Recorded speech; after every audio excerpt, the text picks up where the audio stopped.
3, 2, 1. Hey everyone, it's Duffy. Just wanted to do a quick Bike Week Nation show. Hope everyone had a great Thanksgiving and hope you're having a great holiday season, getting ready for Christmas. And really just want to do a quick show. The big news this week is the demise of the Mountainfest Motorcycle Rally. After 15 years, they out of the blue announced on their Facebook page this week that they're suspending operations. And so the local, I think they lost some local support. The head of the local chamber of commerce was not really a fan of Mountainfest being a motorcycle rally, and she went on the radio this week and basically talked about how over the last 5 or so years there's been a huge decline in the motorcycle industry in general, and she talked about how the music at Mountainfest, which was largely classic rock and roll, was out of step with her marketplace, which was more focused on country music. And she basically talked about how other music festivals had come in and they were less costly and sort of more profitable for the Morgantown area. So they're pulling the plug there. I don't expect it to come back as a motorcycle rally, unfortunately. If it comes back, it'll come back as a music festival, and it's really sort of emblematic to what's sort of happening to a lot of the motorcycle rallies and events and our culture in general. We're seeing, I think, right in front of our eyes, an atrophying of the motorcycle culture. I think, the big rallies like Laconia, hopefully the big rallies like Laconia, Daytona, and Sturgis, there'll always be a place for them. But I think a lot of the smaller rallies are having problems, between law enforcement and trying to make them more family-friendly events. I know one of the big issues at Mountainfest, initially Mountainfest had a campground associated with it. So you could go there and you could, watch a band, party, and camp. You didn't have to drive back to a hotel somewhere and, worry about moderating your, intake of adult beverages. But now, they close down these campgrounds at a lot of these large public rallies. So I think the growth in these rallies is going to take place at the smaller events that take place on private property, because they tend to be the least sort of legislated, litigated, and enforced. And so I think a lot of the rallies like Mountainfest, unfortunately, are going to go away. I mean, Rally in the Valley is still happening. I'm not sure how long that will be sustainable, to be honest with you, but I just think there's more of these are going to go away. So I'd be interested to see what you guys in Bike Week Nation think and what you think the answer is, because I don't know that anyone really has the answer. I know I don't have the answer. Wish I did, but let me get back to the sort of Harley Davidson Museum trip I took over Veterans Day weekend. I know a lot of you know about that, and I had a really, really good time. I want to thank Nick Tamposi, who sponsored the trip. We took a train out there with a bunch of guys from Laconia, Charlie Sinclair, who runs Laconia Motorcycle Week, Rob Lations from Old School Choppers, Peddler Bridges, a sort of poet laureate for Laconia Motorcycle Week, went with us, and Ray Berrio from Winter Biker also went. We just had a great, great time. And so I'm going to be doing segments about the museum, which, if you haven't gone, you really got to put it on your bucket list. It's a great, great venue. It's really, really well laid out.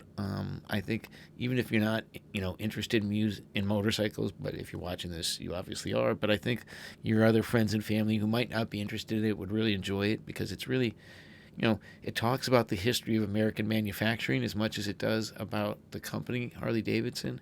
So I thought it was very well done. The museum's really, really well laid out, and so I'm going to be doing segments on Harley Davidson Museum all winter, and this is the first one. So and we're calling this the Museum Minute.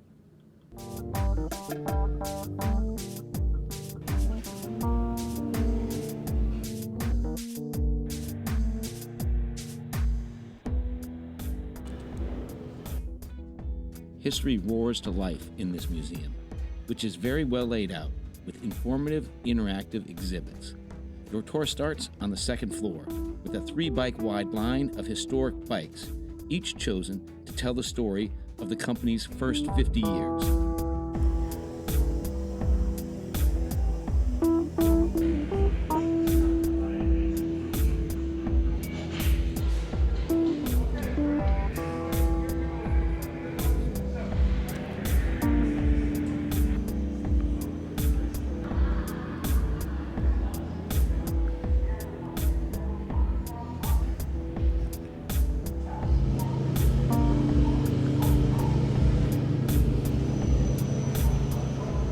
The iconic brand is the only manufacturer that has saved one model from each year that it has been in production.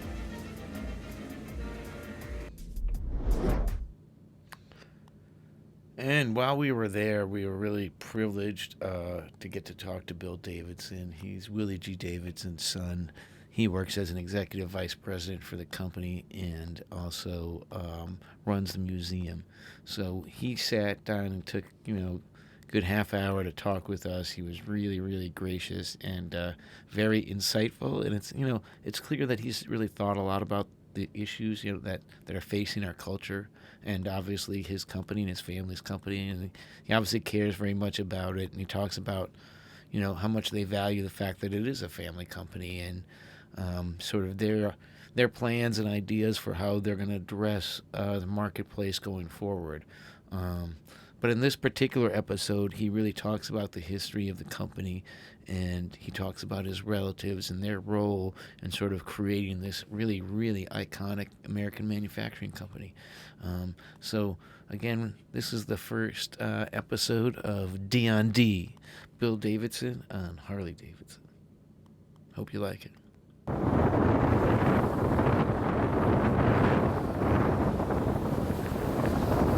Well, come on over here.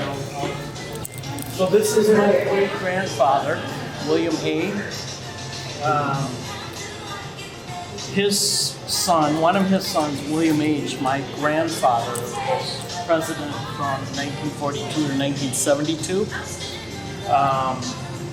My dad, Willie, joined the company officially in 1963 and somewhat retired in 2012.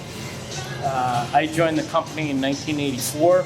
I'm currently a vice president, run the museum, and work heavily in marketing, travel around the world as a representative of the company. My sister joined the company in '89. She's a director of fashion design. So this has been a family affair going way back to the very beginnings. This is my great-grandfather. This is Bill Harley. He was a great friend of theirs. This is my great-uncle Walter. What's really cool about this photo, if you think back to this time era, this was taken in 1912. And in this photo, they're in their early 30s. So if you think back to 1903, they were in their early 20s. When they were thinking, dreaming, prototyping, working in the shed. And the original shed was in the backyard of my great-great-grandfather. And he was a carpenter, came over from Scotland, and he's the one that built the original 10 by 15 foot wooden shed where they worked on building the first Harley Davidson.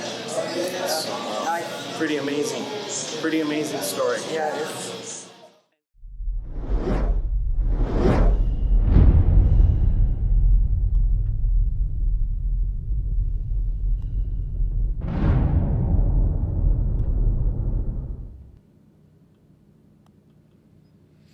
Hey everyone, back live. I don't know if you. That was just so cool to be able to hang out and talk with Bill Davidson. I want to thank him again. He was really, really gracious to us. He was awesome. It was great to talk with him, and I look forward to sort of bringing you some of his insight and really wisdom about motorcycles and the company that his great grandfather founded, and sort of the future of of our industry and our culture. So keep your eyes open. We're going to have every Sunday night, we're going to have a segment with Bill Davidson and also have segments about the museum. So keep your eyes open for that. I don't know if you noticed at the end of that segment, there was a Winter Biker logo. Ray from Winter Biker is the new sponsor for Bike Week Nation live Sunday night show. So I want to thank him for sponsoring the show. Going to use that sponsorship funds to buy some equipment that's going to allow me to bring you guys sort of more live segments and buck up the production value of the show. So this coming year, there's going to be some good things happening thanks to Winter Biker. I'm also going to have my bike. For those of you who don't know, Winter Biker is a sort of destination transportation service extraordinaire. They've developed a patented transportation system where they put your bike in basically a customized crate that keeps it totally, immobile. There's no damage that's going to happen to it. It's just perfectly safe, and he ships your motorcycle down to Orlando, and then he's also negotiated discounted airfares with JetBlue. So for about $100 round trip, you can fly down to Orlando. Your bike's waiting there for you. He provides roadside assistance throughout the state, and there's a whole network of people associated with Winter Biker. It started as a club, so it's really like, it's motorcycle social media. It's a bunch of people who've been going down there for years. They all know the places, so you can go down there and say, oh, who else from Winter Bikers down here this weekend? What are they doing? So if you want to go hang out with them or ride with them, you can.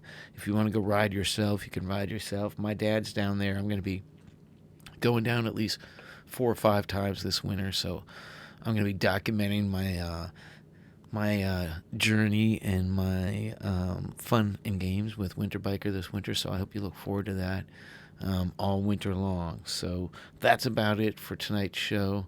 Hope folks will go to the Bike Week Nation YouTube channel and subscribe to it. It helps me. It's free, but it helps me bring you additional content, and sort of there are hundreds of videos on that from old shows, segments from Laconia, segments from Daytona, all sorts of stuff. So go to the Bike Week Nation YouTube channel and please subscribe. Till the next show, that's it for now. Duff out.